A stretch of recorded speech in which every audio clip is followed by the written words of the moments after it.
I go by the name Cole and had been married for 6 years. I've always had a knack for tinkering and creating things, and it turned out that many people were interested in what I came up with. I even had a few patents under my belt for some nifty gadgets. When I sold those patents, I decided to play it safe and stashed the payment in a trust fund until I could figure out my next move. Back when I was 22, I had just finished my 3-year stint in the Army as a medical equipment repair technician. It was during my time in the service that I discovered my love for working with and fixing equipment. So, during the day, I landed a job repairing bakery equipment at a wholesale bakery. And at night, I was hitting the books, pursuing my degree in electrical engineering. On top of all that, I was casually dating some ladies from my high school days and a few I met after leaving the Army. One Friday night, I found myself at a local lounge, nursing a beer and taking in the scene. As luck would have it, I spotted one of my coworkers sitting in a booth with a couple of other ladies. Since the bar was packed, I mustered up the courage to ask if I could join them. After getting the green light from everyone, I settled into the booth and introduced myself to Joan, who then introduced me to her booth mates, Sandra and Carol. Sandra caught my eye right away, but Carol didn't quite click with me. It wasn't that I disliked her, we just didn't vibe. She wasn't mean or anything, we just didn't have that connection. Sandra kindly scooted over so I could sit next to her in the booth, and Joan and I caught up on our lives outside of work. I tried to strike up a conversation with Carol, but it seemed like we were speaking different languages. We just couldn't seem to find common ground. Sandra was completely focused as I tried my best to engage Carol in conversation. However, it became evident that my efforts were in vain. Sandra then requested that I move so she could use the restroom. Suddenly, I found myself alone in the booth as the ladies convened for a committee meeting. At least they entrusted me with the task of watching their purses.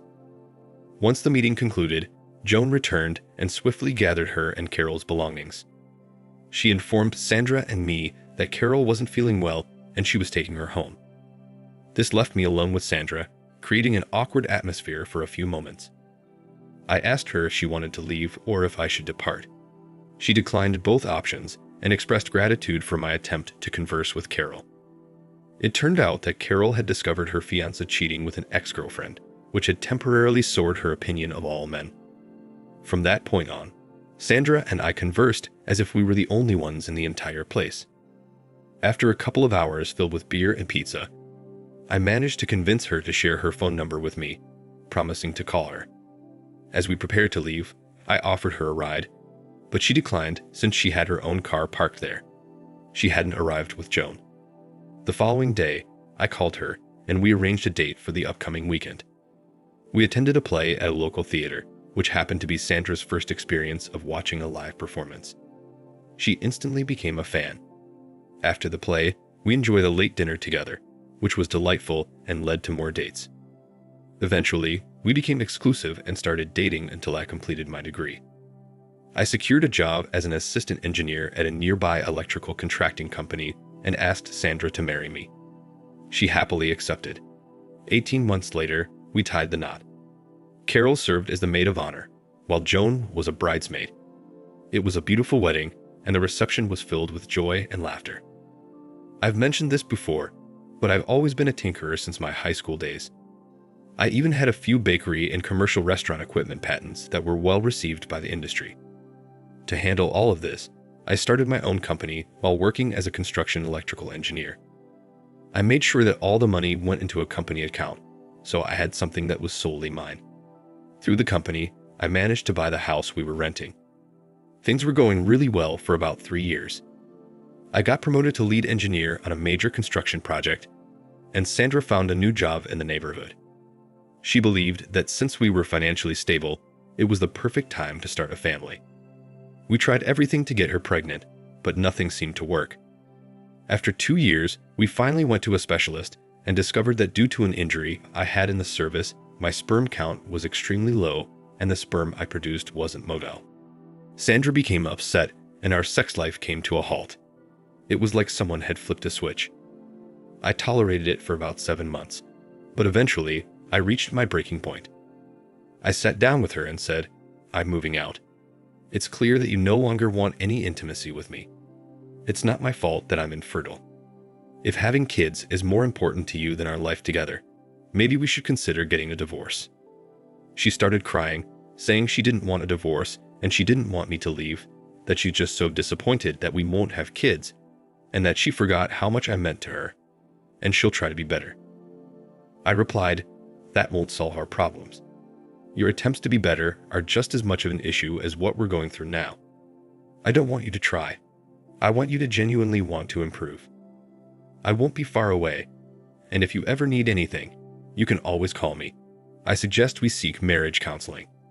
If you're not open to that, then you should consider getting counseling for yourself. I love you with all my heart, and I'm not leaving just because we haven't been intimate. But I can't bear to be near you when your pain is causing me so much anguish." I finally finished speaking. She remained silent for a moment before asking, "Where will you go? What will you do? When will you come back? How will you know if I get better? Please don't leave." I said, "To answer your questions, I'll still be here in the city. I'll continue working, and I won't abandon you because I love you. However, I need to take some time away. Your pain is hurting me so deeply that I'm afraid it might turn into anger. My mother has offered me a place to stay in the apartment above her garage, and your parents have offered me an apartment in their building. I won't be far away. Please, seek help. I can't bear the pain you're causing me. I'll come back when I can see that you love me enough to not flinch when I touch you." She lowered her head, sobbed, and then suddenly snapped at me, "Fine, you jerk. Leave when things get tough. Just go. I'll consult a lawyer before I see a damn therapist.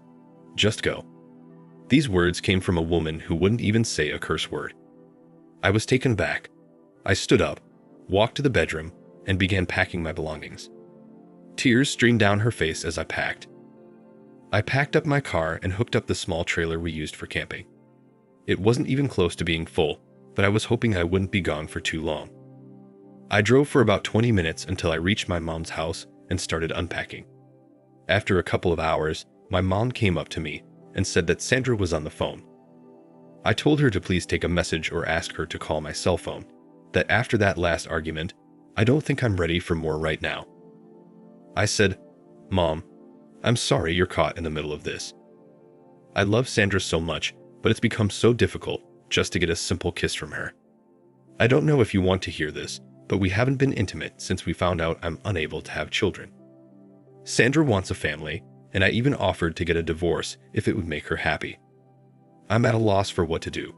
I'm hoping that moving out will shock her enough to realize the pain she's causing. If not, I might be staying here for a while." I said goodnight to my mom and went to bed. The next day at work, 2 policemen showed up at the construction site and asked to speak with me. They said they were following up on the burglary at my house the previous night. I was shocked. They explained that someone had tried to break into my house through the basement window around 3 a.m. My wife had called the police, and when they arrived, the intruder fled. They asked me why someone would target my house for burglary. I told them about the various gadgets I had and some that I was currently working on. I informed them that I had temporarily moved out and that I would go back home that night to assess the situation. They then revealed the shocking news, "Sir, we had to admit your wife to the hospital. It seems like she had a psychotic episode. She's not in any danger, but the patrolman who responded to the call mentioned that she was hysterical. She's currently at the psych ward in the hospital. She asked the man she was with to leave the house. I'll go see her right away. Don't worry about my belongings. They're not worth a single hair on her head," I assured them. "Please convey my gratitude to all the officers involved. I'll do whatever I can to resolve these issues." It wasn't until the next day that I realized there was a man with her during the incident. When I arrived at the hospital, I was informed that I was on the excluded visitors list and wouldn't be allowed to see Sandra. I inquired about who made the list, and they told me that Sandra and the doctors had contributed to it. To my dismay, my wife had put me on the excluded list. I was furious. At that moment, I decided that enough was enough. I returned to the apartment and sulked for a while before deciding to take action. Firstly, I called the hospital and requested to speak with the doctor. He promptly returned my call and informed me that I was also excluded from receiving any medical updates. This only fueled my anger further. Next, I contacted her parents and informed them about the situation. They expressed their disagreement with her actions and promised to keep me informed. I recounted the events of the past few days and explained how her behavior had led me to believe that moving out was the right decision. After letting Sandra's parents attend to their own matters, I dialed my mother's number. She had worked as a paralegal before retiring, so I sought her advice on finding a good divorce lawyer. I explained that Sandra had completely shut me out of her life, and perhaps my actions would compel her to seek help. I suggested that maybe through a divorce, she could have the children she seemed fixated on. Reluctantly, my mother provided me with the name of a lawyer. I thanked her and allowed her to return to her activities. I decided to take matters into my own hands and called the police to get a copy of the report from my insurance. They told me it would be ready in half an hour, but I had to go pick it up in person. Apparently, electronic transfer wasn't an option due to legal restrictions. When I got the report, something didn't add up. The broken window was only 6 inches high and 24 inches wide, making it impossible for anyone to fit through. On top of that, there were only small footprints around the window, possibly belonging to a female or a child. And to make things even stranger, there was another person in the house named John, who was dressed in a robe at 3:00 a.m. along with Sandra. The name John rang a bell, but I couldn't quite place where I had heard it before. According to the report, neither Sandra nor John saw who tried to break in, but Sandra was really upset about both their names being in the police report. Suddenly, it clicked. I remembered that John was a sales associate at her workplace, where I had met him once before. I also recalled that his wife was the owner of the company. What on earth was he doing in my house at such an odd hour? The next day, I called the lawyer, expecting a man, but it turned out to be a woman. I scheduled an appointment with her for later in the day. I then called my workplace and informed them that my assistant could handle everything while I took the rest of the week off as personal time. My boss immediately called back, insisting that I come to work right away. I relayed the urgency of the situation, and he granted me the time off. When I arrived at the lawyer's office, I requested a divorce filing and a lawsuit against the office where Sandra and John worked. I also asked for a potential eviction notice since the house belonged to my company and Sandra had no ownership in it. We were merely renting it from the company I had established to promote my patents and gadgets. I explained that I had a police report proving that Sandra had a man at the house at 3:00 a.m. Additionally, I mentioned that I had temporarily left due to some issues between us, and coincidentally, the man was there on the same night I left. She informed me that Sandra was currently under a mandatory 14-day hospitalization, which my insurance was covering. She said she would lift the medical information blackout only if I authorized payment. She then suggested that I immediately move back into the house. She also advised me to contact the bank to set withdrawal limits on all joint accounts and cancel any joint ATM cards. After taking care of all the banking matters, I returned to the house and discovered John attempting to enter. I parked my car in the driveway, blocking his way, and he started approaching me. In response, I quickly dialed the non-emergency police line on my cell phone and requested to speak with an officer. As John came closer and motioned for me to roll down the window, I shook my head no and instead showed him my ID from my wallet. Seeing this, he immediately ran off down the road. I chuckled and asked the officer if they had any information about the damage caused by the break-in at my house. They informed me that the only damage was a broken window caused by a drunken neighbor who mistakenly wandered into the driveway. She struck the window when her key didn't fit the door, and then she fled. So, the next day, she called the police station and promised to pay for the damages. I entered the house and went into what used to be our bedroom, only to find a man's clothes in the dresser drawers that I had previously emptied. I rummaged through every closet and drawer, collecting the clothes that didn't belong to me. With a stash in hand, I headed out to the garage where we had our secret, totally illegal incinerator. Hoping for John's return, I left the garage door wide open. And just like that, as I was tossing the last load into the fiery pit, he appeared.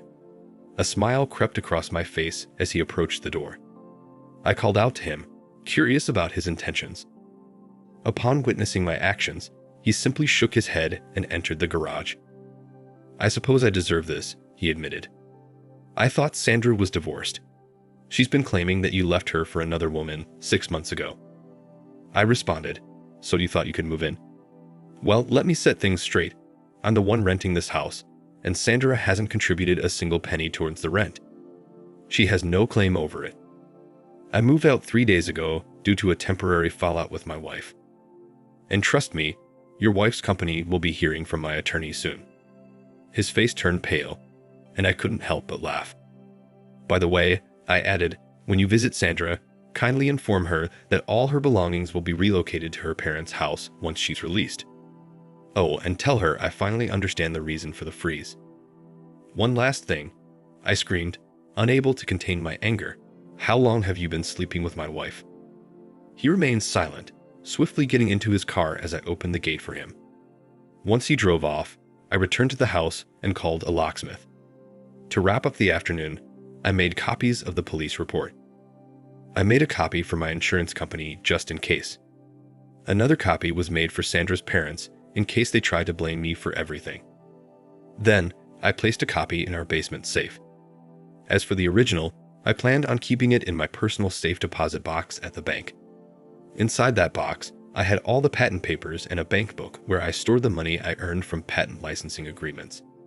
The money from my job and about 10% of the patent money were in our joint accounts, which is all the money Sandra knows about. It's not a lot, but it should be enough for her if we ever split up. I kept the hidden money because I wanted something that was solely mine. Sandra found out about the house, so she wouldn't be able to claim it in a divorce. It wasn't a deal breaker though.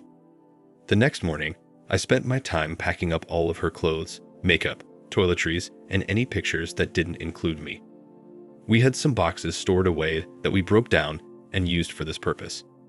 In the early afternoon, the locksmith arrived and changed the locks. Afterwards, I took all the boxes to her parents' apartment building and gave them a copy of the police report. They weren't thrilled, but they accepted the items. I left without any further discussion. My lawyer got back to me and informed me that the threat of non-payment was enough to obtain all of the medical information.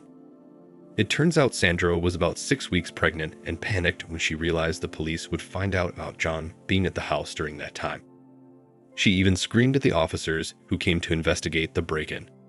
Eventually, she started screaming and crying uncontrollably. The officers had to restrain her, and she was committed to a 14-day psychiatric evaluation. Sadly, she lost the baby, which pushed her even further. The doctors wanted to keep her for 90 days as she was almost suicidal. They also noticed that her hormone levels were elevated, as if she had been taking fertility drugs. However, they couldn't find any prescriptions from the doctors she claimed were treating her. The pregnancy bombshell was the last straw for me. I made it clear to my lawyer that once Sandra was discharged from the hospital, I wanted her served with the divorce papers. I explained to my lawyer that I have fertility issues and the few sperms I have are damaged. I also advised her to immediately take legal action against the company due to their strict anti-fraternization policy. I told her to make it a painful process for them, but not to go overboard. As part of the settlement, both of them were to be terminated without any recommendation or severance package. The lawsuit against the company was promptly filed, and John's wife informed my lawyer through her lawyer that they were ready to fight. My lawyer informed the opposing attorney that they had evidence of unprofessional behavior from both parties. Although she didn't mention the pregnancy, she did bring up the police report of John being at the house at 3:00 a.m. The attorney representing the company was caught off guard by this information, as his client had failed to mention it. My lawyer speculated that she might not have been aware of it. Upon hearing her name, the lawyer suggested a settlement. After the lawyers reconvened, a settlement was reached. I received a fair amount of money, and both John and Sandra were terminated from their positions. John's wife initiated divorce proceedings based on the police report. He had lied to her, claiming he was visiting a customer site that night to get an early start. I found out about this from one of Sandra's colleagues at the office. Sandra left the hospital before the commitment papers were filed. She was served with the divorce papers afterwards. She vanished, and I didn't hear from her for over a year. She did, however, sign and return the divorce papers, but she didn't ask for anything from the marriage, not even her entitled share. About 15 months later, she sent me a letter of apology. It came all the way from a little town in Montana. She didn't go into much detail about her life since the divorce. The letter was simply her way of saying sorry for the hurt she had caused me. Thank you for listening. Share and subscribe to the channel to listen to more stories. Take care.